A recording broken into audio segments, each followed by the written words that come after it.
Cheeky Sport Dave back with the one and only Mr. Gareth A. Davis. Gareth, tell him, where are we and what are we doing?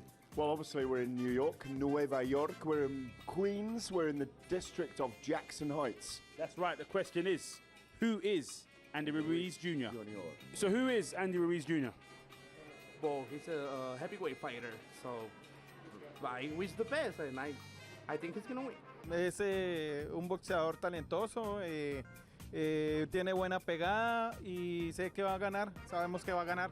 He's a talented boxer. He's got a lot of power, and they really believe he's going to win. Andy Ruiz, y aquí estamos emocionados para ver que va a ser el campeón mundial en esta noche. You wish you were fighting on a Saturday night? Anthony Joshua's fighting on Saturday night. Who? Yeah, there you go. All right, listen, he's fighting Andy Ruiz Jr.'s fighting. Who? Y va a ser el mejor de todo el mundo. Y tenemos la emoción toda Latinoamérica. Who is Andy Ruiz Jr.? He's heavyweight fighter. He has some very fast punches, and also he has won a lot of fights. So he's really good. Porque es México, porque es Latinoamérica, porque es ¿de dónde son ustedes? How much would it mean to Mexican Americans, to Latin Americans, if Andy Ruiz Jr. becomes the first Mexican heavyweight champion of the world in Madison Square Garden on Saturday night? Well, it's very important for us, no? It's very proud for us, for the Latin American. Estamos desde la Unión Americana, directamente desde los Estados Unidos. Who is Andy? Well, honestly, I'm not a huge boxing fan because I haven't watched boxing since Trinidad. I'll be honest, I love Cotto. Trinidad, yeah. I love Cotto. Those were the fights. You know, heavyweight division hasn't had anything big for me to watch. But this right now, to see a Latin American go into, the heavyweight division, that'd be great. I'll watch that now. Pero que llegue su momento y que diga, soy el campeón mundial. Okay, he's saying, I'm just translating that. Bars! He's saying, Andy Ruiz will win. Andy Ruiz or Anthony Joshua, El Sábado? Joshua. Oh! They're picking Joshua. We've been here too long. They are now picking Joshua in this barrio to win the fight. We need to get out of here. Listen, it's going to be an absolute cracking fight. Make sure you keep it posted. Absolutely everything we've got coming out surrounding it all during this fight week. I've been Cheeky Sport Dave. Let's get back to Manhattan. Let's get on the drive, baby. And we're out of it. Cheeky Sport Dave back with the one and only Mr. Gareth A. Davis. Now, we're live everywhere. We're live on Sport Bible, we're live on William Hill, we're live on IFL TV. Where are we and what are we doing? We are in the Beacon Theatre, built in 1929, a vaudeville theatre built for motion pictures. No comedy in here today though, because we're in lower or upper Manhattan, and we are here to witness Anthony F. Joshua, holder of the IBF, WBA and WBO heavyweight title belts, go face to face with Andres Ruiz Jr. of Imperial, California, in a big press conference 48 hours before these two guys go to war at the historic, iconic venue, Madison Square Garden. Both men are doing press calls behind us, behind the curtains behind us here in this beautifully, as I say, vaudeville theatre, incredibly decorated. There's a sense of occasion today. We're going to see them very soon, but what fun we had. Down in the barrio. In the barrio. Down in the barrio, down in Queens, with the Latin American community. Absolutely incredible. Obviously, these guys had just seen the VT there, mate. It was such a laugh. It was such a good time. Some good Mexican music playing in the back there. It was beautiful. It was, and also what you got a sense of is of what boxing means to the Latin American community here in America. They are the backbone of America, the workforces in America. And you know what? I've done a piece in the Telegraph tomorrow with Andy Ruiz Jr. In which he's talking about if he wins the world title on Saturday night, he doesn't want Donald Trump to invite him to the White House. No potas for him. He wants to go to the Mexican White House. You know what? Donald Trump's building a wall where he lives. A border wall to stop people like Andy Ruiz coming here to live, to earn money, to do all the things that the Mexicans do in America.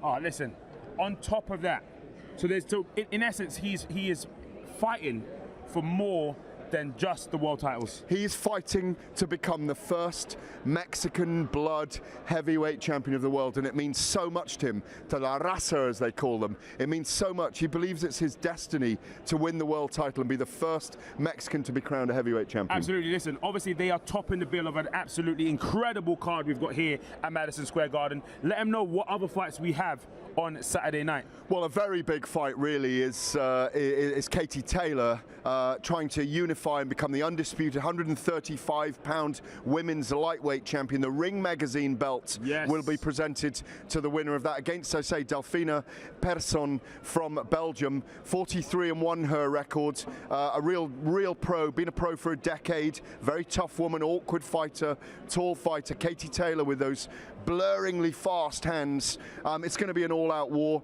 I expect Taylor to unify the titles, but this is the toughest fight of her career and the very biggest fight of her career. Olympic gold in 2012, 5 consecutive world amateur titles, 6 European titles. Reel them off. She was an incredible amateur, and she really has become the million-dollar baby. So that's a massive fight on the card as well. Absolutely. On top of that, you've also got Chris Algieri, Tommy Coyle.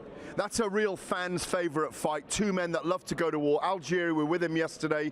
The nutritionist, the clinical nutritionist, got a book out actually. Yeah. 100 recipes for fighters. He's a fantastic character. Been in the ring, of course, with Manny Pacquiao and Amir Khan. Try and find higher level opponents than that. Tommy Coyle stepping up to fight him. Tommy's near us. He's just down to the right of me here. Just looked up there, right, Tommy? Yeah, we just heard him. He's not selling fruit in Manhattan at the moment. Nah. He's looking to knock out Manhattans. And it's going to be an aggressive, all-action, come-forward war. I know he wants to really impress on his Madison Square debut. It means so much to him to be fighting at that hallowed arena. Absolutely. On top of that, you've also got Mr. Josh Buatsi as well, making his US debut. Yes, he's fighting a guy by the name of Periban, who is a guy who has fought. Hello, sir. Yeah. Hello. You coming through? You coming on the TV show? No. Okay. Oh yeah. Well, we've got someone getting strangled on the cords here as they go by. We've got all kinds of things going on. That's the chaos of boxing for you, of course. But yeah, he's fighting Periban, fought James DeGale in the past. What the great thing for Joshua Buatsi, who we all rate very highly, he's a light heavyweight, he's undefeated, teak tough, changes character. He's probably somewhere getting a shave right now because the beard is very straggly right now and it's bothered him all week. All week. He's been trying to find a Manhattan barber to do the job. I reckon he's going to go up to Harlem. Really? I think that's the spot. I think that's the spot for him to get a trim. I think Harlem is the actual spot for him. If you've got people watching in Harlem right now, Joshua Buatsi on Twitter, get in touch with him. Absolutely. He needs the curves done. He looks 10 years younger after that shave. Very important fight for him in front of the American market. We do think he's a star in the making.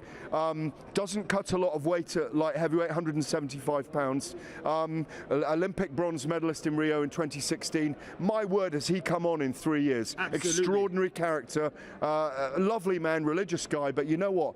When the bell rings and the switch is flicked, he becomes an absolute lion in there. Pretty similar to that of Katie Taylor in terms of very spiritual outside the ring. A lot of beliefs in God, but when they get into the ring, they become very, very dangerous. Yeah, I mean, it's very interesting. A lot of boxers have great faith. You have to have faith in what they do, mental strength. And I think both Katie and Joshua draw a lot of strength from their kind of spiritual beliefs, if you like.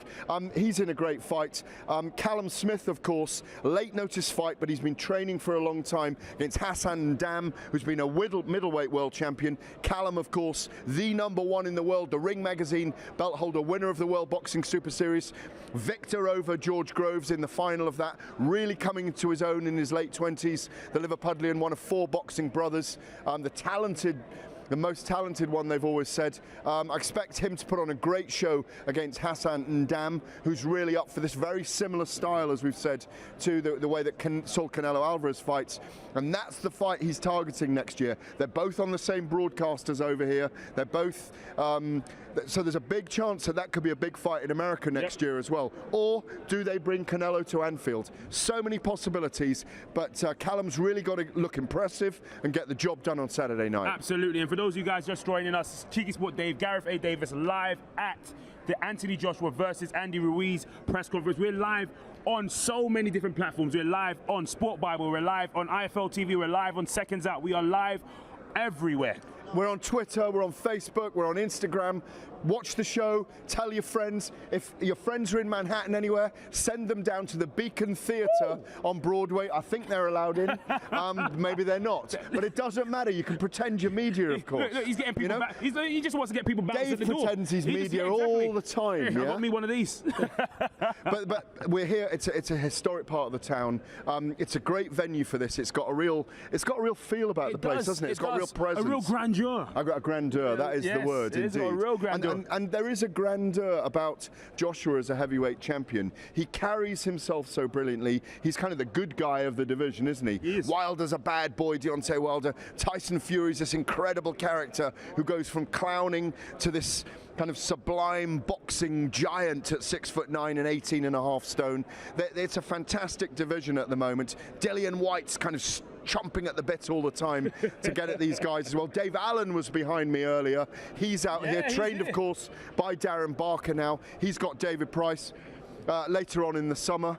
He's really stepping up at the moment. The heavyweight division is so hot, and you have to thank both Tyson Fury and Anthony Joshua for the things they've achieved. Tyson Fury scattered the belts to the wind by beating Vladimir Klitschko on that amazing night in Dusseldorf in November 2015. I like that reference. They're scattering the belts to the wind. He did. To the wind, like Dragon Balls. He won the 3 belts from Vladimir. Exactly. Off they went. Whoosh, whoosh, whoosh. You know, and the Game of Thrones began, and we're seeing it play out now. We got a Game of Thrones out of these 3 guys. You know, as I say, there's others in the wings as well. Dillian deserves his chance too. But the thing is, Fury scattered the belts. He went on sabbatical for 30 months. Yep. Things weren't right in his life. And then, of course, Anthony Joshua, one by one, picked up the belts. The IBF, the WBA, in a memorable night against Vladimir Klitschko at Wembley 2 years ago. That was extraordinary. 90,000 people in there. A night when he knocked Klitschko down. He got knocked down himself.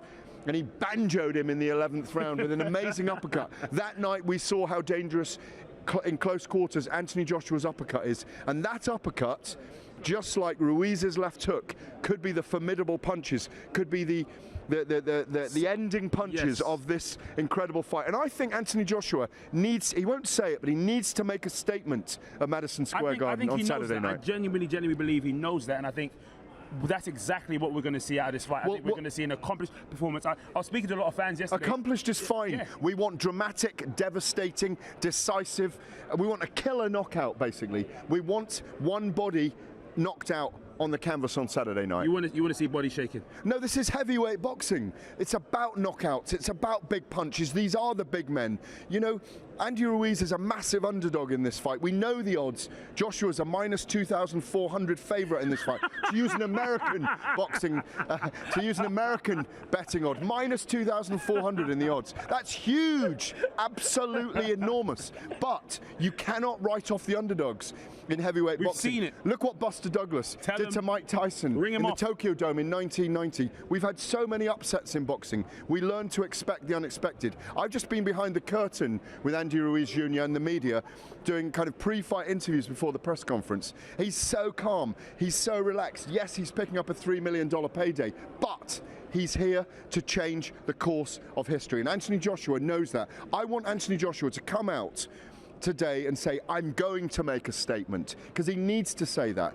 That's what he needs to do. But will he say that? He should, because if these are all legacy fights for him, if these are the fights that change the course of history, he has to say, everyone who stands in my way is going to end up on the canvas. Oh, look at Gareth in. Do you think Wilder beats Joshua or not? Oh, he's going there again. He's going there again. Gareth, I just want to say, you're looking mighty fine today. I see you dropped the shirt, you dropped the waistcoat. You're out here in a hoodie. And you dropped the ego. No, the ego's on the side. You see what I'm saying? Okay, there you go. You never drop the ego.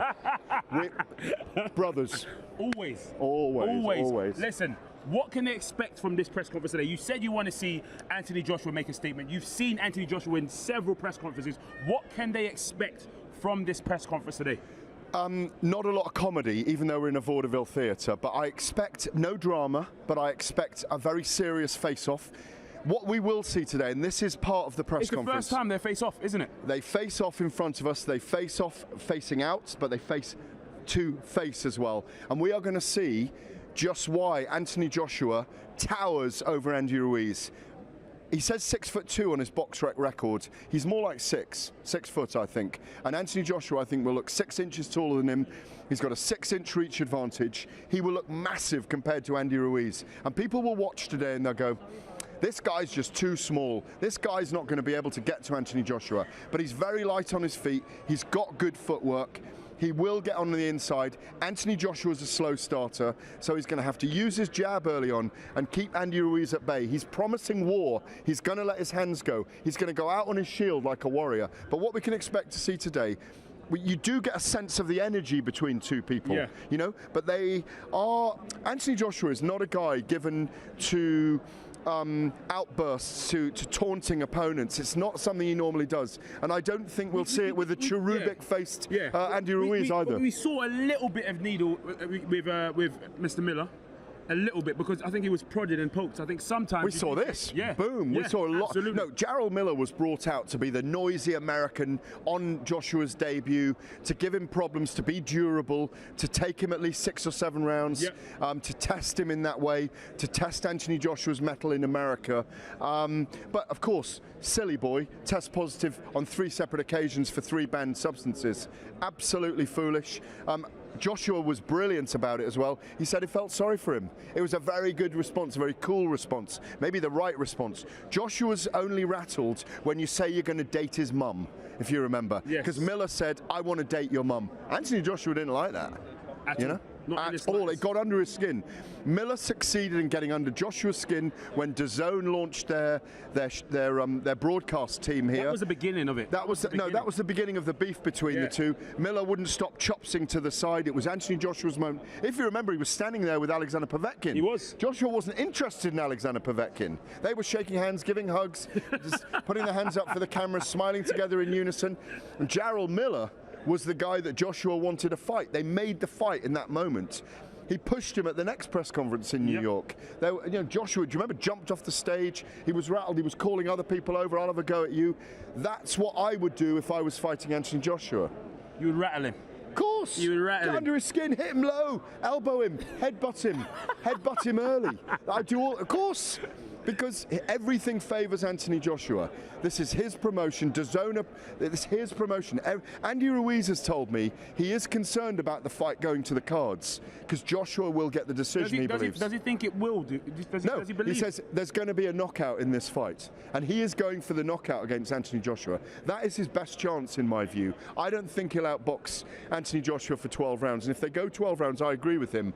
The judges, I'm not saying they're biased, but the favouring of the fight will go towards Joshua, and that's what Ruiz is worried about. Let me ask you something. How do you see this fight playing out? Because you've had a lot of times to look and to see the shapes of these characters, and you've spent a lot of time watching both of these fighters. How do you think this, especially marred with the fact that you said Anthony Joshua's got to make a statement during this fight, how do you see on the night this fight panning out? I see both men being cagey at the very beginning of the fight because Anthony Joshua is a slow starter. He likes to throw out his jab. He likes to crouch a little bit. We saw at the workout how he's crouching. I'll come to that in a minute. They'll be cagey early on because they both know that a big shot very, very early on, before the adrenaline settled in, before they've taken punches on their gloves, is a very dangerous moment for them in a fight. You know, a cuffing blow just to the back of the ear early on in a fight before you've got your shape and your stance can be very dangerous in any weight division. That's where we see very early finishes sometimes. I think they'll begin to engage by the end of the first round. I think it'll be a quiet first round. I don't think they'll just go toe-to-toe in a war because neither man is going to fight this battle in an emotional way. I think Andy Ruiz will be looking for ways he can get in and under Joshua's jab. He'll pour out that big jab. He'll start to make shapes with his body as he does. And in the second round, they'll really start to be getting into the actual fight itself. And, you know, look, we're here in Manhattan. The fight's at Madison Square Garden. It's one of those hallowed venues where people want to draw the best out of themselves on the night. And I think by the second round, they will be engaging. And I think we'll get real action in rounds 2, 3, and 4. And I think the fight will be decided either way in 5 or 6. In 5 or 6 rounds. Yes. I think that's the shortest that we have with William Hill at the moment in terms of betting. And you think that's pretty much spot on? Yeah, a Joshua win in 5 or 6 is what I think. But I think a Ruiz win very early is a possibility as well. All right, like a 1 or 2. Well, 2 or 3 rounds. Yeah, I think he's got to let his hands go. He's promising he's going to let his hands go. You don't know what he's working on with Manny Robles. They might be trying to take the fight long, but I do think he knows, as well as Joshua knows, that the longer the fight goes, Joshua's going to get more of his power shots away. He's going to land more, and I think Ruiz's opportunities lie early. How much of an impact does the knockout by Mr. Deontay Wilder in the first round have on this fight, or on the mentality of Anthony Joshua? Well, it's a very good point. It's the mentality for Joshua that, you know, Joshua has been playing it cool and saying, no, all I want is a victory here. It's the win is the important thing. It's not the statement, but it is the statement. Cross the Hudson River, 137 seconds, till this day, hashtag. That punch, that cannonball right hand that poleaxed Dominic Brazil went around the world that night a week ago. I felt it much. I was back in London. It was incredible. It was an incredible punch. And Anthony Joshua, in the back of his mind, knows he needs to make a statement. And I do think he'll be looking to make a statement against Andy Ruiz. I think they're beginning to form behind us. Remember, tomorrow is the weigh-in. If it's the weigh-in, we go to the Garden itself tomorrow. Ooh. We've even got a little show, a film we've made. Who is Anthony Joshua? We went all around New York. Oh, it was glorious. We went on a boat. We went across the Hudson River. We saw the Statue of Liberty. We drank more margaritas. We spoke to people outside Madison Square Garden. We found film stars, supermodels. Oh. We went to every creed and culture, and we asked them, who is Anthony Joshua? Not everybody knows who he is. That's what this process is all about. But they will know on Saturday night and Sunday morning if he knocks Andy Ruiz out dramatically. Absolutely. They're just behind us. Obviously, they're kind of gearing up and getting ready. You can see the belts, all 4 belts, all on the stage right now. Let me put my glasses on and I might be able to see them. You can't even see what's going on over there. Yeah. We've got Eddie Hearn in the back there. Also, Mr.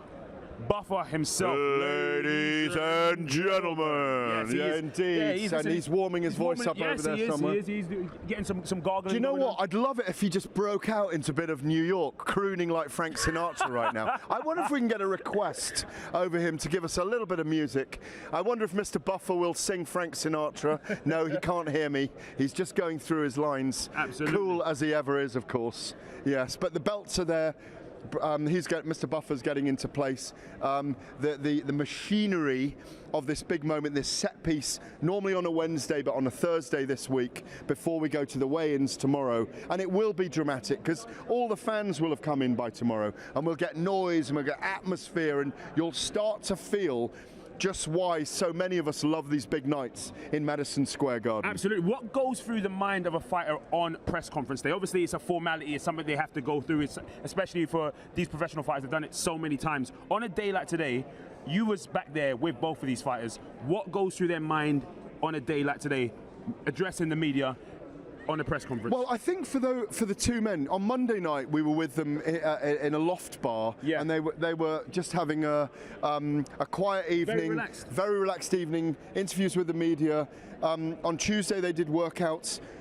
Yesterday they didn't have to do anything, so they will have been able to go through their rhythms, go through their nutrition, get everything ready. There was no demands on them. As we know, Anthony Joshua has been enjoying being in Manhattan. He's not mugged on it. He's not mobbed on every street corner.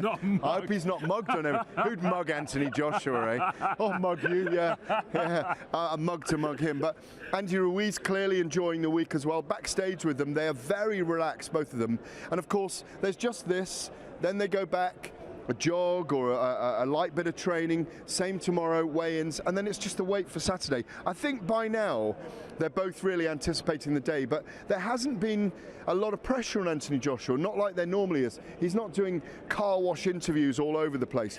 He's not being, he's not. He's been out on Max Kellerman, he's been out and about in New York. But he's just enjoying the vibe. You can feel it in him. He's very relaxed. He's not het up about the fact. What is a car wash interview anyway? What is that? When you go through the car wash, you do reams and reams of interviews with everyone. Yeah, you get scrubbed everywhere. Yeah, you actually have to show your cojones. Yeah, in speaking terms. But so look, this is just an opportunity where they have got a chance to be close to their opponent. There's no great enmity between these two men. So we're not. What does that do for a fight, though? When there isn't any enmity or any needle from that perspective, how does that usually play out fight-wise? Well, it just depends. I mean, there's going to be a boxing match at the start. That's the difference. They're not fighting emotionally. They will be able to stick to the game plan more until they're punched in the face, as we always say. No, but what they will do today is size each other up. And that's what I think is the most significant thing that'll come out of them being together today, that we will all be able to size them up.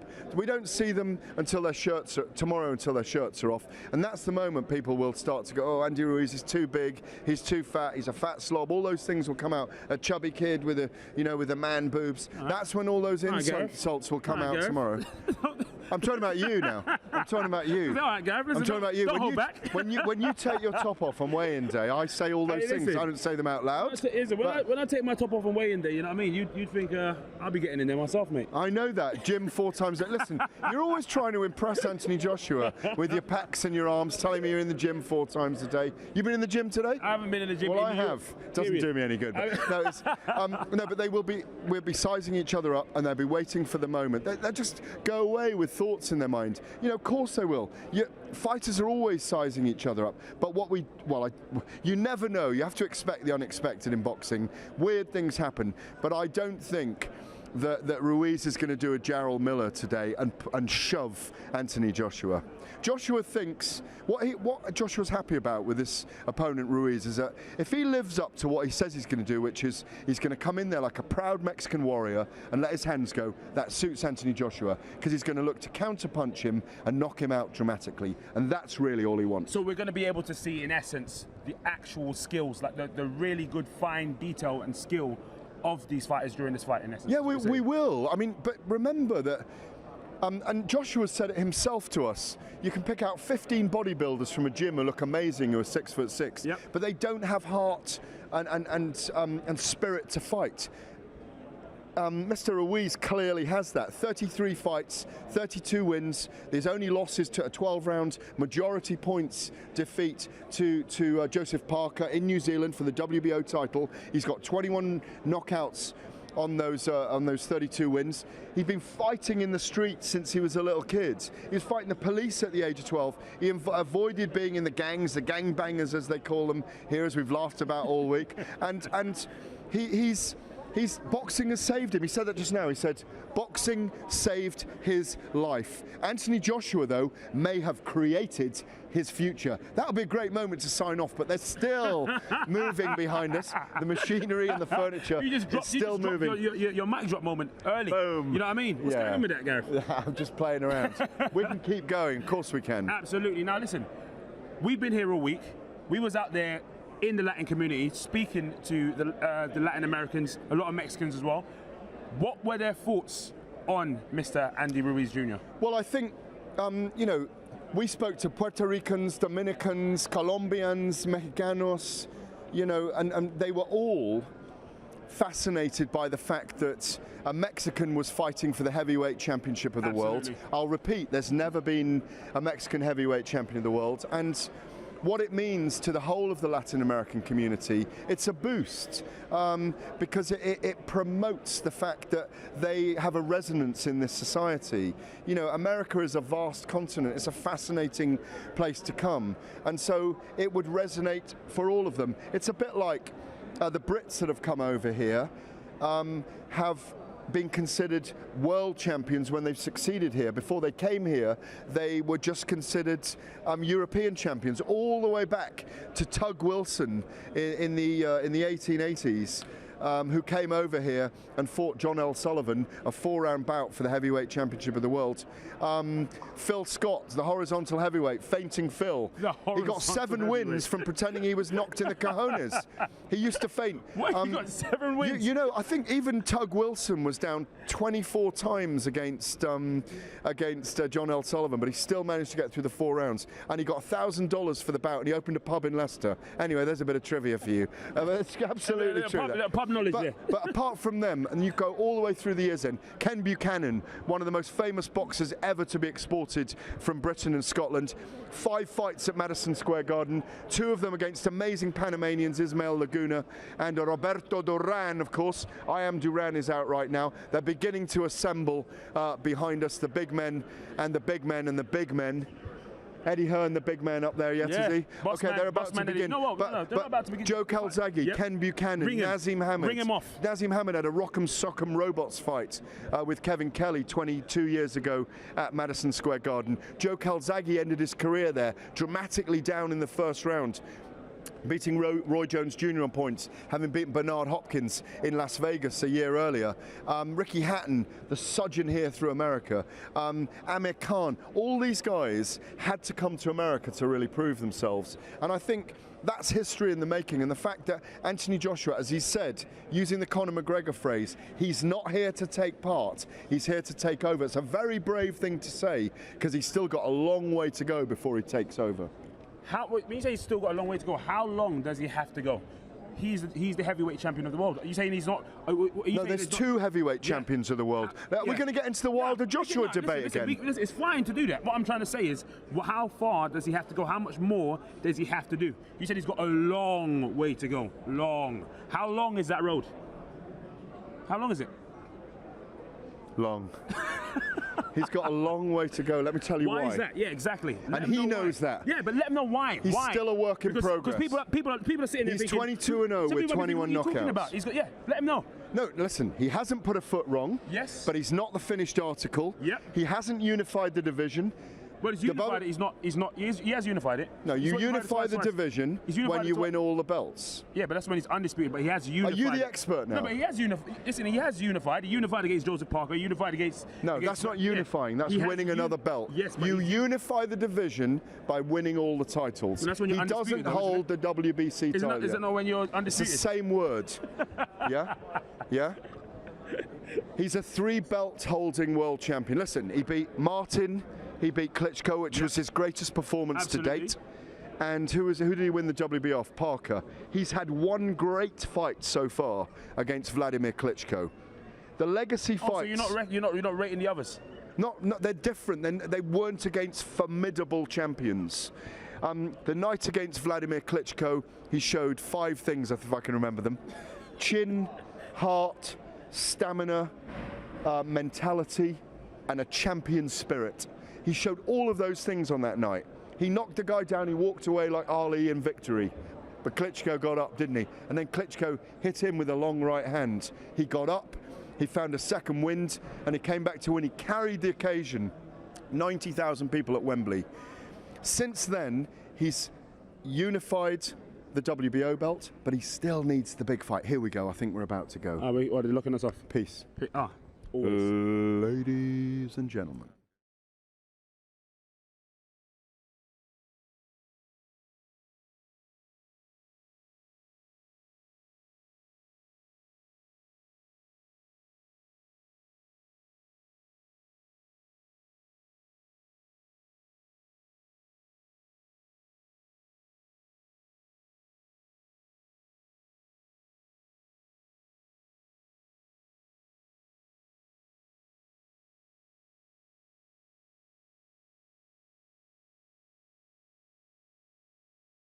Madison Square Garden, New York City. Let's meet challenger and champion at this time, because on Saturday night, these 2 gentlemen will face each other for the greatest title in sports, the heavyweight championship of the world. So coming to us first, entering the room, his professional record stands at 32 victories, 21 big wins by knockout, only 1 defeat. That was 3 years ago, and it was a split decision loss. He comes to us from Imperial Valley, California. Here is the challenger, Andy, the Destroyer Ruiz Jr.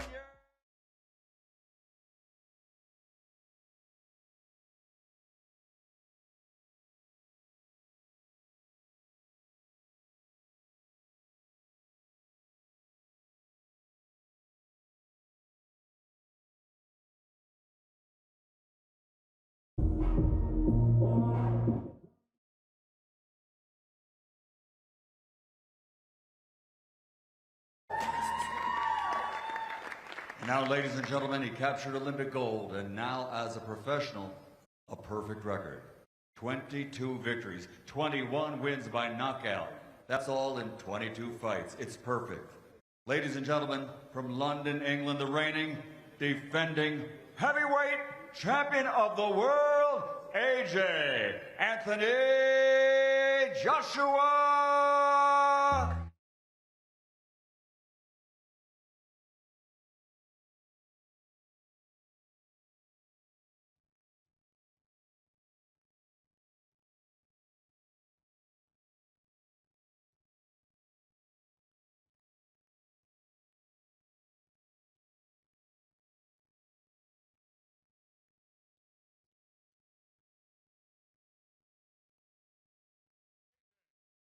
Joshua, challenger and champion.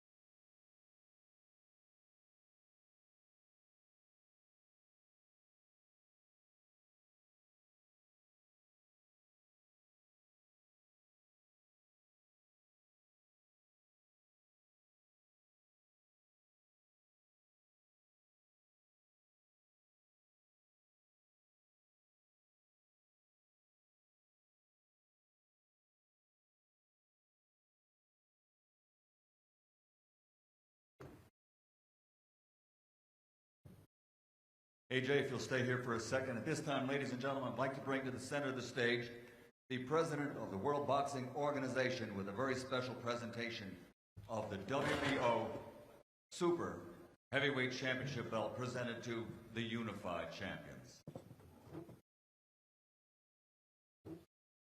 President Francisco Paco Barcarcel.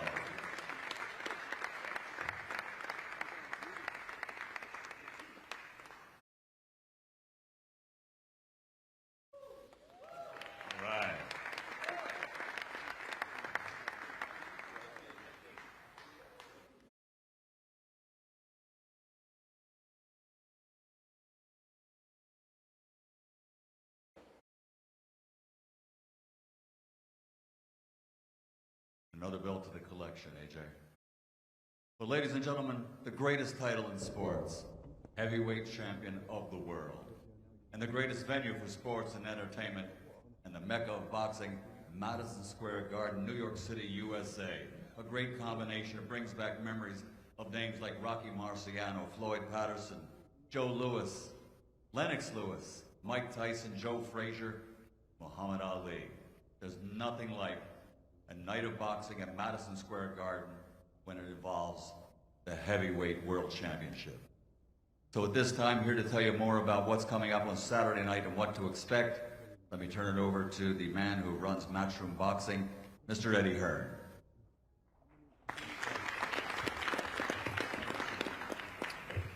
Thank you very much, Michael, and thank you to all the media and guests that have turned out today. It's another incredible turnout as we really hype things up and turn things up for a huge night of boxing on Saturday at the Mecca of Boxing, Madison Square Garden.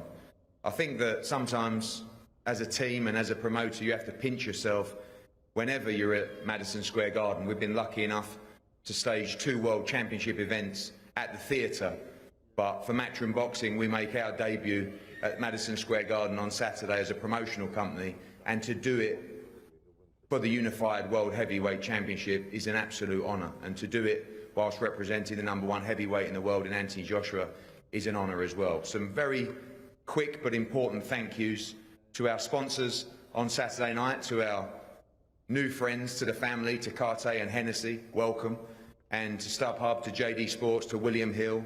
It's been a long ride. You guys have been there through the growth of British boxing, and on Saturday night we all get the chance to shine at the Mecca of boxing, so thank you.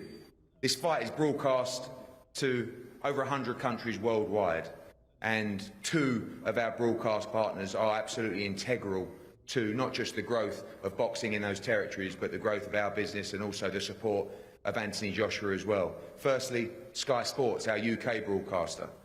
Adam Smith here, Barney Francis, have just been so important to the growth of British boxing over the years.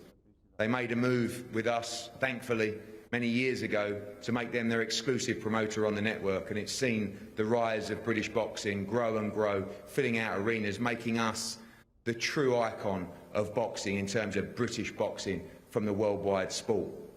To DAZN, our new partner, our exclusive US broadcaster, it's only been 7 or 8 months, but the shockwaves have been completely around this country.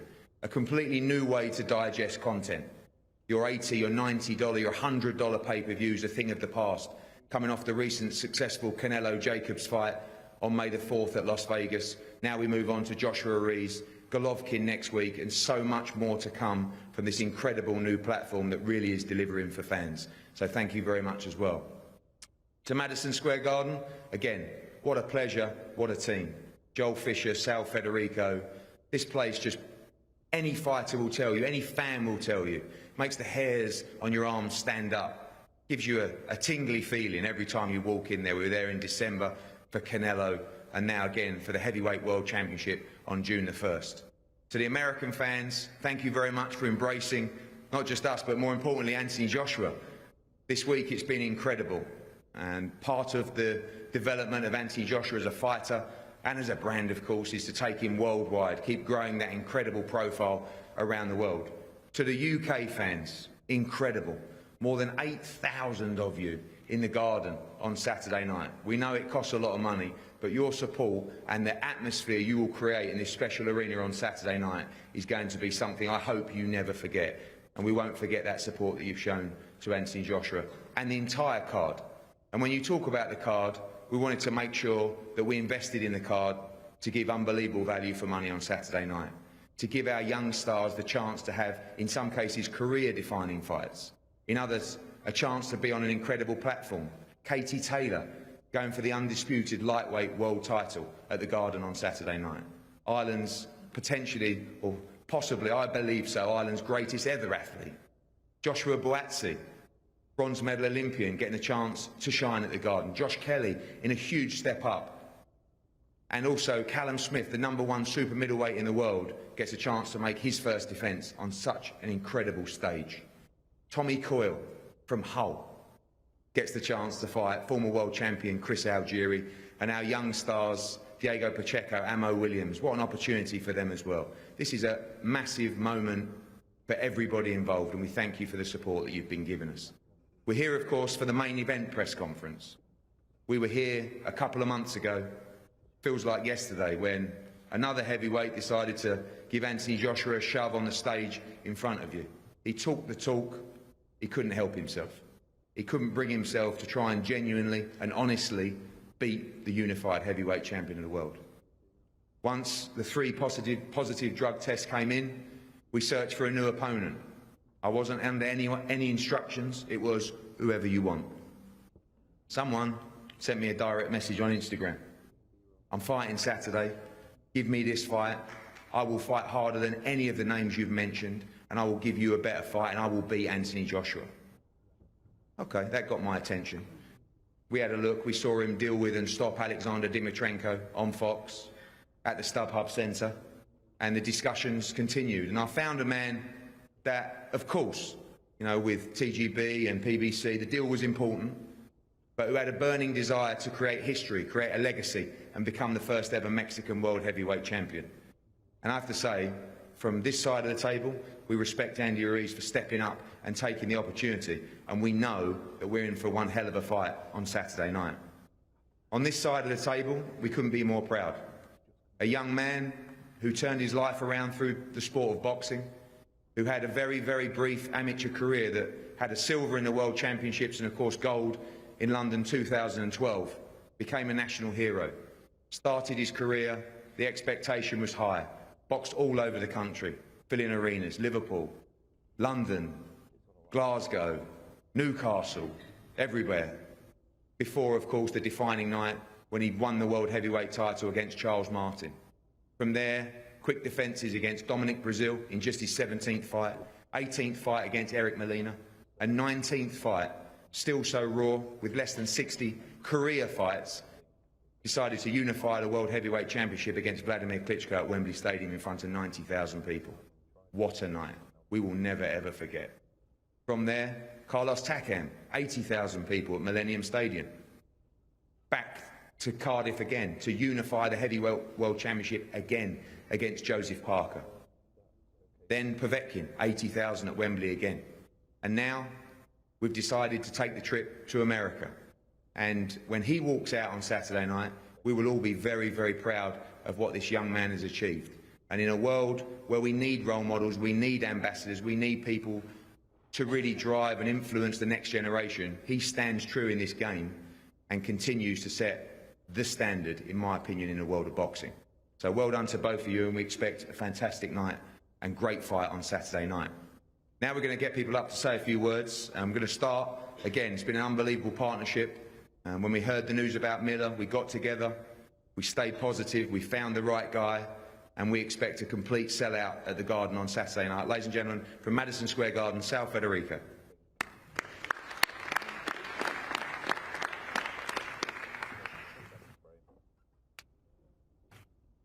Good afternoon, everyone, and welcome to New York's historic Beacon Theater. Everyone at Madison Square Garden couldn't be more excited for Saturday night. There's nothing better than the heavyweight championship of the world at the Mecca of boxing, Madison Square Garden. I want to welcome Anthony and Team Joshua back to New York. It's been great working with the team during this promotion. Everyone from AJ, Freddie, Andy, Neil, the entire team has been tremendous to work. I'd like to officially welcome Andy to New York and to Madison Square Garden. We've been big fans for a long time, and we know you're here to fight, and you're going to put on an incredible show on Saturday night. As you know, the Garden has a long and distinguished history with boxing dating back to 1882 and the great John L. Sullivan. Since then, the who's who of heavyweights have stepped into the Garden's famed boxing ring. From Jack Dempsey, Max Spare, Joe Louis, Rocky Marciano, Larry Holmes, Evander Holyfield, George Foreman, Joe Frazier, Mike Tyson, and of course the greatest of all time, Muhammad Ali, just to name a few, who have fought at the Garden. AJ and Andy will have the rare opportunity to walk into the footsteps of these legendary fighters when they enter the Garden on Saturday night. We know this is something fighters dream about, fighting at the Mecca of boxing, and it's something we do not take lightly. These guys get to live their dream on Saturday night, and we couldn't be more excited for them. We're expecting a great crowd of championship boxing with the huge contingent of UK fans, and Eddie, I for one look forward to hearing Sweet Caroline sung properly in New York. It's going to be an electric atmosphere and a thrilling fight. Limited tickets can still be purchased at the MSG box office or through Ticketmaster.com, and I encourage you to act quickly because we are expecting a completely sold-out crowd on Saturday night. Of course, I'd like to thank Eddie, Frank, and the incredible staff at Matchroom, Sean, Kevin, Josh, Sydney, and Ross for putting this event together and bringing it to the great fans of New York and the United States. Matchroom has been a great partner throughout the promotion, and we look forward to many, many more events with them in the future. Also like to thank John Skipper, Joe Markovsky, and everyone at DAZN. They've been great to work with, and if you can't join us in person on Saturday, make sure you tune into DAZN. Also, always love having our friends from Sky Sports in New York as well.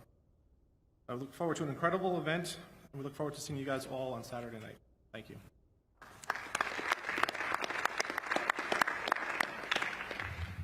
Thank you, Sal. As we know, the WBA, the WBO, the IBF, and the IBO World Championships on the line on Saturday night. I'm delighted to have the presidents from the WBA and the WBO here with us, Gilberto Mendoza and Paco Valcazar as well. For the WBA, it's a huge night. Katie Taylor defending her WBA title, Callum Smith defending his WBA world title, Josh Kelly, and also Joshua Boazzi defending their WBA title as well. So I'd like to welcome up to say a few words the president of the WBA, Gilberto Mendoza.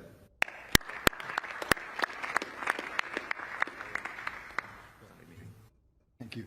Thank you, Eddie. Good afternoon to everybody. Good afternoon to all the media that gather here for this important fight. I have a saying regarding this fight. I was born in the boxing business. Boxing is in my blood. And having the English fans come into Madison Square Garden, such a legendary venue, bringing that Neil Diamond hit with Carolina, we're going to listen to it. That's the best atmosphere any fan can get. Besides that, we have great wet fighters in the ring. We have, for me, the best heavyweight in the world. He only needs one more belt to certify. And we also have a great contender. Andy Ruiz will come here to show his aggressiveness, his relentlessness, and I do believe he's going to be a great night of boxing for everybody. And as far as organizations, working together is one of the main things. Paco Valcarcel, who's basically one of my tutors in this boxing business, working with him and trying to make the best fight for the fans, that's what we're here for. Thank you very much.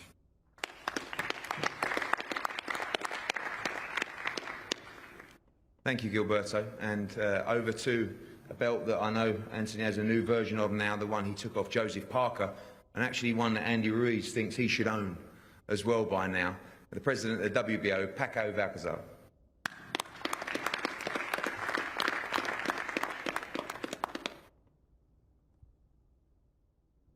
Thank you, Eddie. It's a real pleasure to be here just to watch this great fight between a guy who was very close to be a world champion, Andy Ruiz, Mexican warrior, and one of the best heavyweights I haven't seen in my life, Mr. Anthony Joshua.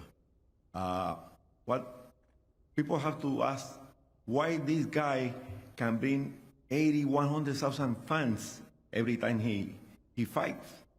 It's something that amazing. I haven't seen something like that in all my life, in almost 40 years in boxing. I invite everybody to come to Madison Square Garden just to see a great fight. Good luck to both, and it's a real pleasure to be here. Thank you. Thank you, gentlemen. We're going to hear from, I guess, our two host broadcasters, if you like. And firstly, from Adam Smith at Sky Sports. These guys have been so supportive of us and British boxing. And I think it's really important to say, although British boxing now is hotter than it's ever been, there was a time when it wasn't. There was a time where we were in the leisure centres with 800 people in half-empty leisure centres, 4 fights, and with Sky Sports' support, when no other broadcaster in the UK wanted to be involved with boxing, wanted to support boxing, Sky Sports continuously backed the sport of boxing, and we won't forget that. And now they're in a position as complete market leader for fight sports in the UK. And head of boxing for Sky Sports, I'd like to welcome up Adam Smith.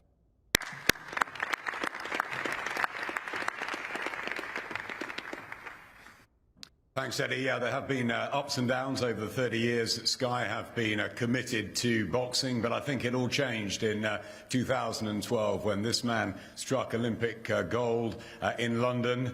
Eddie became our exclusive partners at Matchroom. We have a fantastic relationship with them, and when AJ signed with us and with Matchroom in 2013, it began a new venture. You know, we've had the likes of Ricky Hatton, of Lennox Lewis, Joe Calzaghe, David Hay, Carl Froch, so many others over the years. But Anthony brings something different to the table. He brings a huge charisma, real likability factor, obviously a terrific talent inside the ring as well, but a man that can sell out 90,000 at Wembley or at the Principality. It's extraordinary, and it's a pleasure being with him on this ride alongside his excellent team. It's also been really good getting to know Andy Ruiz's team. Andy's a lovely guy, good family man, and he's taken this at, 5.5, 6 weeks' notice after the terrible news about Jarrell Miller. And that's great. You know, he wants to be the first Mexican heavyweight champion of all time. We've had some great Mexican fighters we've shown over the years at Sky, mostly the lighter ones like Morales and Barrera and Juan Manuel Marquez. And he wants to be the first heavyweight champion. I know he's going to give it absolutely everything. He's got a terrific trainer in Manny Robles, someone that Anthony knows well, but Anthony's got his own man in Rob McCracken, and I'm sure they'll have everything ready for Saturday night. I hope you're enjoying everything back home on Sky Sports, skysports.com and Sky Sports News in the build-up. I'd like to thank as well our colleagues at The Zone, Joe and Simon Denyer and Matt Miller and everybody there who are a pleasure to work alongside. Bring on Saturday night. There's nothing like a fight in the Garden. It takes me back to Kevin Kelly, the Flushing Flash, trying to tame the Prince, that 7 knockdown thriller. Let's hope we get another fight and night like that. Thanks.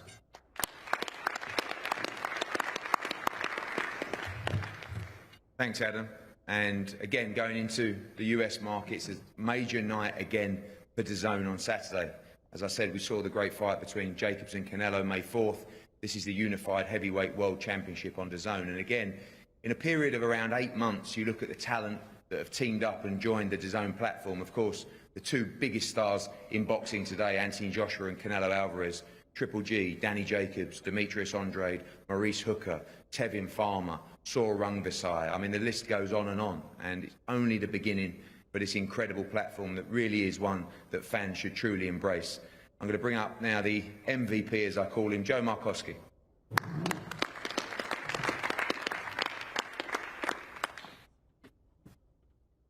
Thank you, Eddie, and yet again you've stolen most of my lines, so I'll try and keep this brief. Thank you first of all to the media in attendance. Many of you have travelled many thousands of miles across the Atlantic. We really appreciate the support. I think it speaks to the significance of Saturday's event that so many of you have made the journey. Thanks to Sal and Joel and the team at the Garden for their hospitality. Great partners working with MSG as always, and it's actually the first event in a 3-week residency for DAZN at MSG, so we're starting to feel a little bit like Billy Joel, giving him for a run for his money. Just like AJ was there for the start of our American journey back in September, we're very proud to be here at the start of his as the exclusive broadcaster of a dangerous fight against a highly motivated Andy Ruiz, not just here in the United States, but in all of our 9 markets, a growing number of markets around the world across 4 continents. Since AJ made that debut on DAZN in September, it's fair to say that a lot has changed in boxing. DAZN now have 6 of the top 10 pound-for-pound boxers signed to our platform, and many of those are amongst the biggest draws in the sport, of course. Canelo Alvarez, Gennady Golovkin, and of course AJ himself. We're also proud to say that we feature some of the world's top women's fighters, Katie Taylor this Saturday again, Amanda Serrano and Carissa Shields, as well as some of the hot young prospects coming through, the likes of Devin Haney and Ryan Garcia. And at a time when many of the media, many of the fans are focused on how the boxing landscape is fractured across different promoters, different broadcast relationships, we're proud to say that we're working with a growing number of promoters to cut through all of that noise and really deliver for fight fans. Matchroom, Golden Boy, Triple G Promotions, the World Boxing Super Series, all of those promoters are attached to us here in the United States, and that allows us to say very proudly that we have the best schedule in boxing and one that we are continuing to deliver without question at the best possible value for fight fans. But we're not done. We're hard at work behind the scenes, planning the rest of 2019 to build out that schedule, making sure we continue to over-deliver for our subscribers. We look forward to seeing as many of you as possible at the Garden on Saturday night, and to all of those watching on DAZN, we look forward to seeing you too. Best of luck to both the fighters, and thank you very much.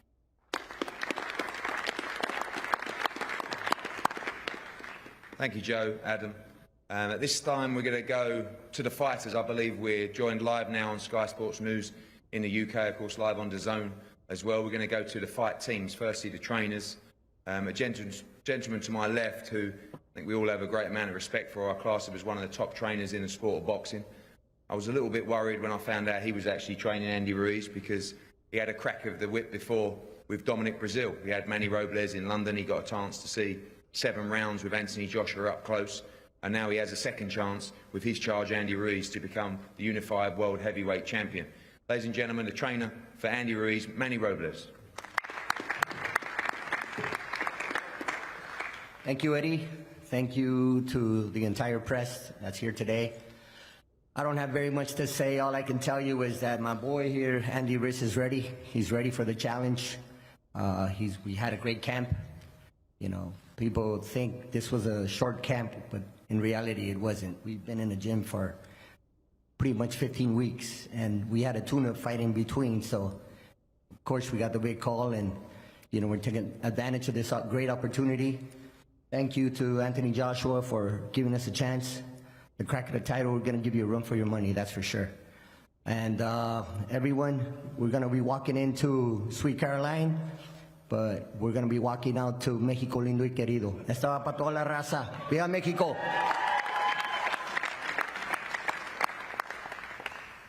Thank you, Manny.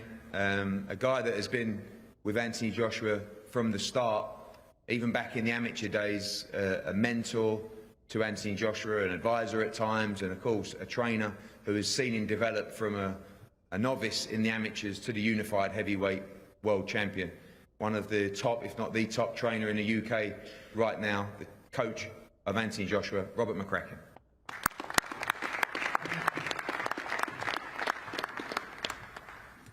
Yeah, I'll keep it short and sweet. Andy Ruiz was the best available contender when Miller failed his drugs test. Ruiz, for me, was the toughest opponent at that stage. I thought we needed somebody that was going to motivate Anthony. There was a couple of names thrown around that I didn't think would have motivated him, and the camp would have become hard. But with Ruiz, he recognises that he's a quality fighter. Technically, he's sound. He has a good coach. He was very close in the Parker fight. He's a world-level fighter. He's a serious contender. And that's what Anthony Joshua is about. He wants to fight the best that's out there. Right now, Andy Ruiz is the best that's out there for this date. That's the challenge. Josh is ready. We went to Miami. It was fantastic. He worked really hard. 4 weeks keeping him locked up. It was brilliant. He got some good work in. He focused. Ruiz is a good fighter, but we feel AJ's a deserving champion, and will go on and produce a fantastic performance in a great fight, and they'll continue on and unify the division. Thank you.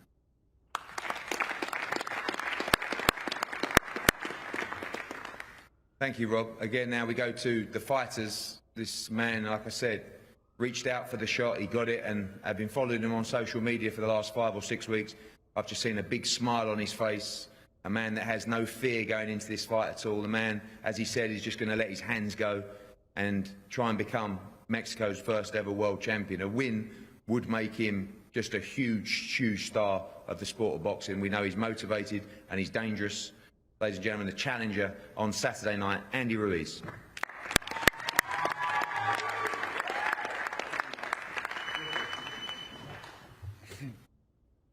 First of all, I want to thank God, my team, Al Heyman, Eddie Hearns for making this happen. Been waiting for this all my life. Been training so hard since my last fight against Alexander Dmytrenko. I think it came in a perfect timing to fight against Anthony Joshua. And those belts look really shiny, really good, man. And you know, I'm just ready. I'm ready for June 1st. I'm ready to become the first Mexican heavyweight champion of the world. I'm ready to bring those belts back to Mexico. Well, they've never been in Mexico, but they're going to be on June 1st. I don't really have nothing bad to say about Anthony Joshua. He's a champion. I'm a fan of him. I respect him, but inside of the ring, there's not going to be no respect. There's not going to be no fans, no friends, but all I can tell you is to tune in June 1st at the Madison Square Garden. There's going to be a hell of a fight. I'm going to give it all I got, and we're going to win this from Mexico. Viva Mexico!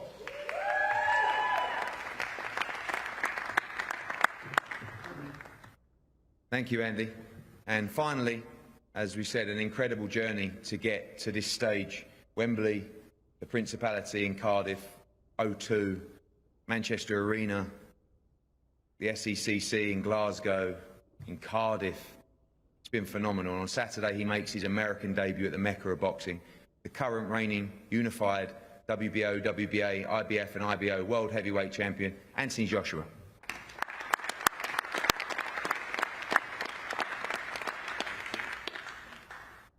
Good afternoon, everyone. I hope you're all well. Thank you for being here. I'm better at doing more question and answers than talking about myself. So I'd like to thank Eddie, Rob, The Zone, Sky Sports, my sponsors who helped me prepare, my team. I've got my amateur coaches there, Sean Murphy, Gary Foley, their wives, you know, my dad there, his wife. My team, Ben, who took me to boxing years ago. Been a good journey. The sport is tough, no doubt about it, but, you know, dedication, focus, and purpose gives me reason to kind of return to the gym each time. I won this title here, the red one, in my 16th fight. I think I was like 3 years into being a professional. And I just kind of wanted to take these challenges without overlooking Andy or his team at all. Andy knows what it's like to be a fighter when you've got this opportunity in front of you, what can come after. So naturally, we always look past So when I was kind of fighting for that title, I always had my eyes on the next challenge, and the next challenge, hoping to get to the next one. Fighting Andy, for me, is just as dangerous as fighting Deontay Wilder or Tyson Fury, because they both possess their own skills, and it's a banana skin fight for me in both aspects. So I've got to take Andy deadly serious. I don't overlook him at all. I respect him. I respect his whole team. And I really respect the fact that he put his name on the dotted line to take this challenge. No challenge is easy. No matter what the bookmakers say or the odds are telling you, Andy's going to come in here, as we all know, and give me a real good fight, cause problems, and it's down to me as a champion to think smart, box clever, and out-skill, out-strength, and out-muscle Andy Ruiz to get that win. And there's no fight like after the fight. When your hands are raised, your opponent's been defeated, and you're thinking about sitting on a beach or going home to your family and focusing on the next challenge ahead. Right now, I'm only champion till June the 1st, because this is when I have to defend my titles. So I'm currently heavyweight champion of the world. June 1st, I put them up in the air, and they're up for grabs. So may the best man win. I wish you well. Good luck. Manny, good to see you again. And thank you for coming out, and I'll see you all soon. God bless.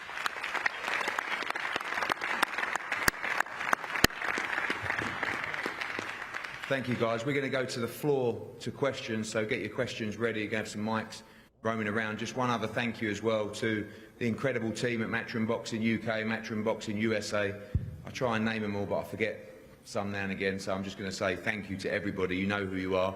This is a big moment for us as well as a business, and we're going to enjoy Saturday night just as much as every fan in the arena. We're going to go to the floor now for questions. Yes. Dr. Abi with World Liberty TV Boxing Channel. This question is for Anthony Joshua. You brought in a SEAL guy who's training you just in case you get knocked out and to overcome that. Can you shed a little light on that, why you got him engaged? And it seems like you're taking this fight very seriously when you have a guy like a SEAL involved in this. Thank you. Navy. Oh, with the Navy SEAL. Navy SEAL. Yes, so. Not an actual SEAL. Not an actual SEAL. No. You know, this sport, anything you're doing, sport is like just the title.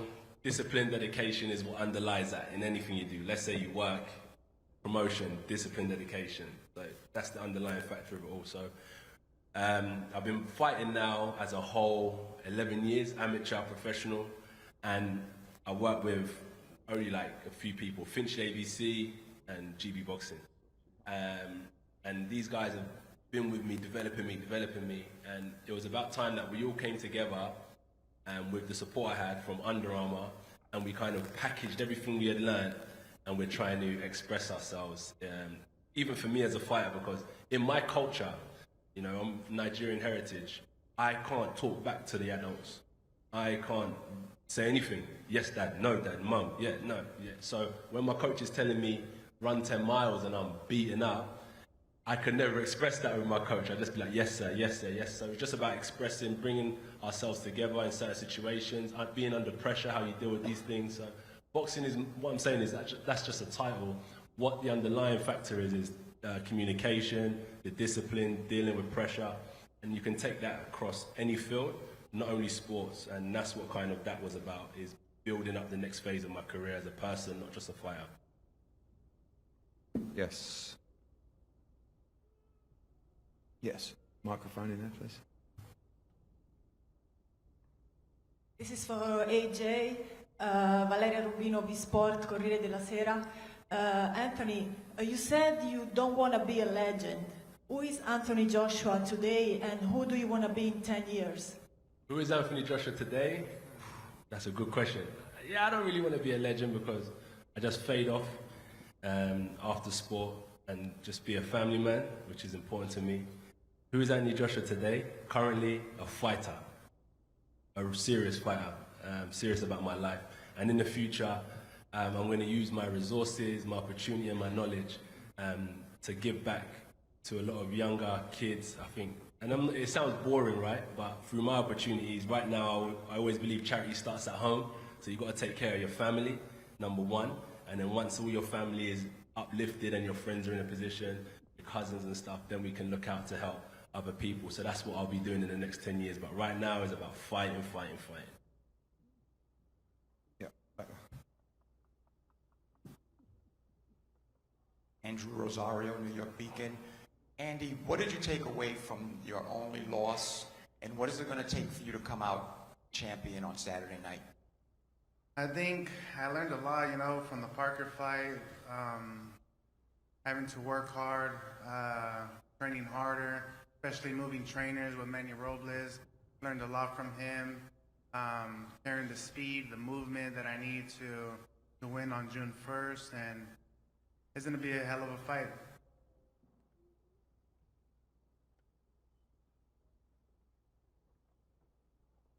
Any further questions from the media?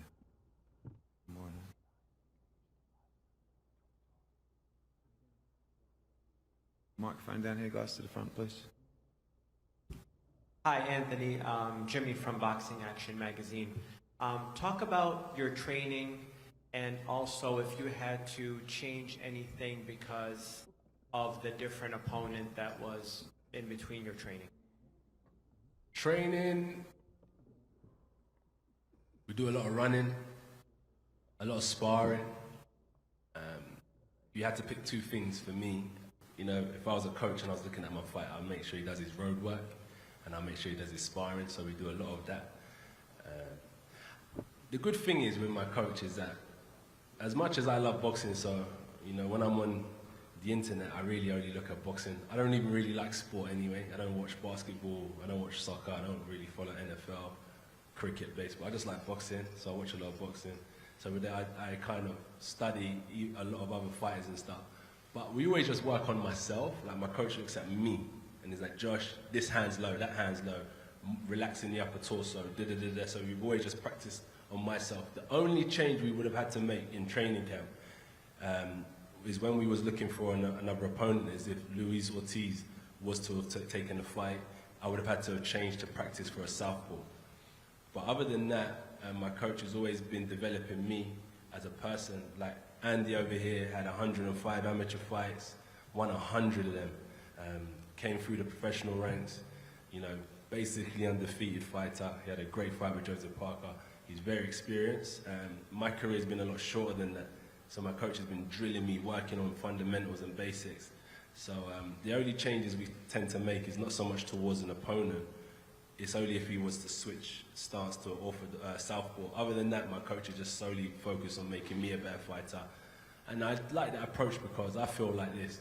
If anything ever goes wrong, I don't blame, like, say, oh, he was better than me. It's just down to me to get better. I've lost in the past. I lost my third fight against Dylan. I lost in the World Championships final. And I lost in the European quarterfinal. And I never kind of said that person was better than me. I just blamed myself and I thought I need to work harder and smarter. So that's like how me and my coach work in the gym.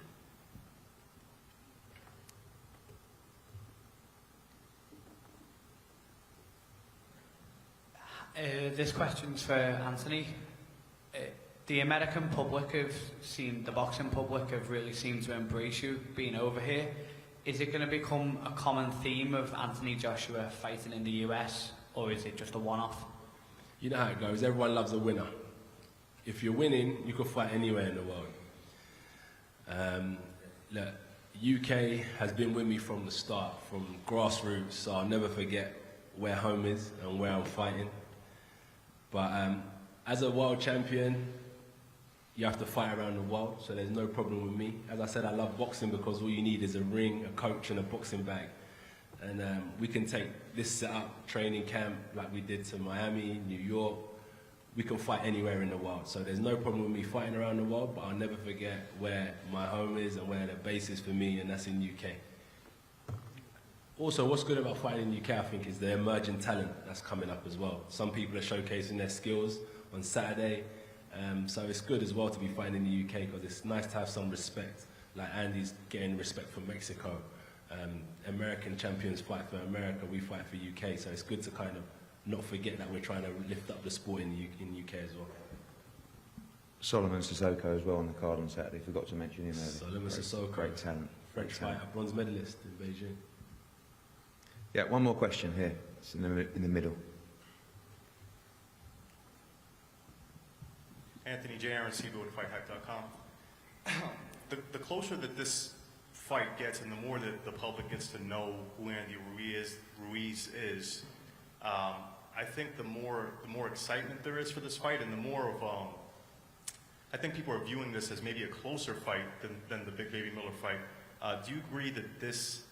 Do you agree with that assessment that this might have even been the better fight to begin with?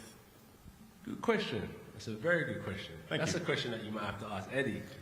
Maybe you're trying to get me a little easy fight with Miller, you know, but that boy wasn't going to make it easy with all them drugs in his body, you know. That would have been a proper scrap. Like, I was, you know, when I look back, I thought, you know, the guy's a big guy and all that, fine. I don't think he's a good boxer, but it would have been a proper scrap with all them PEDs in his system, but it is what it is. It would have to break him down anyway. But that's a question that you have to ask Eddie. I don't know why we would have overlooked Ruiz. I don't know. That's a good question. But I think what it is that, in my opinion, Miller's with the zone. And he's promoted by Eddie. So it works well. It's easy to make. With Andy, he's with a different advisor and so on. So I don't know why he didn't go direct there. But sometimes it's easy to do good business with people in your stable as well. Hence why Miller was a competitor. Interestingly, Miller and Ruiz were going to fight previously, so it's like the same.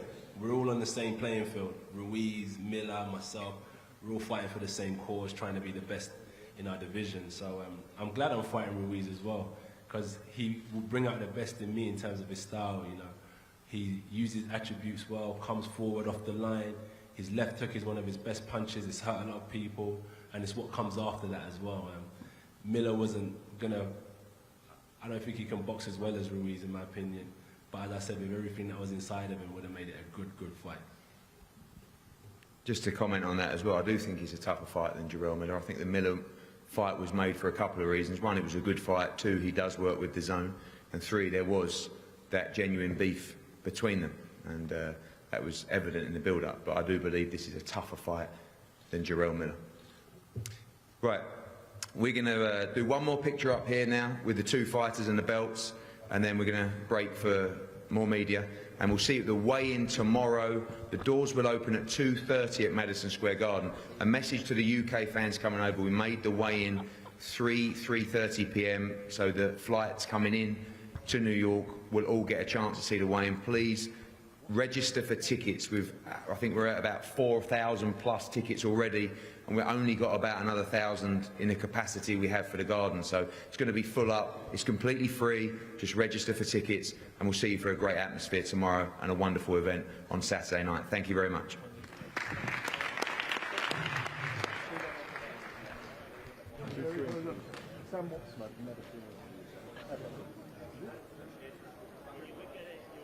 Someone better get him because he'll disappear.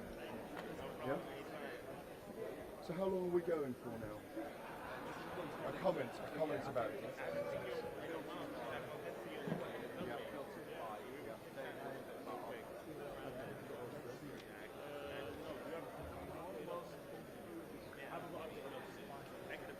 We need to comment on what we've seen. How does that feel?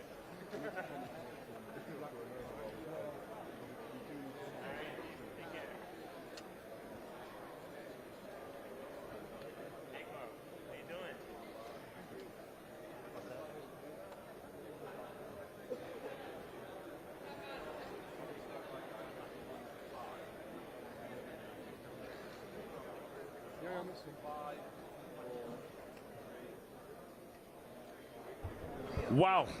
How was that, Gareth? Well, it was very slow, and it's what we expected.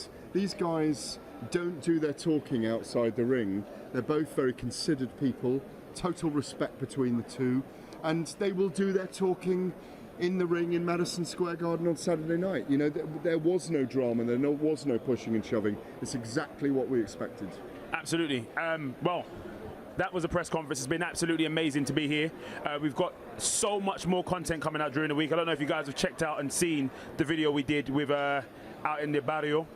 With Andy Ruiz Jr., absolutely brilliant fun. And also, by the way, what we did see today, and we'll see it more tomorrow, when we do the live weigh-in show from the garden itself, is that Anthony Joshua is a much larger specimen than the 6'2" that it says on Andy Ruiz's box rec record.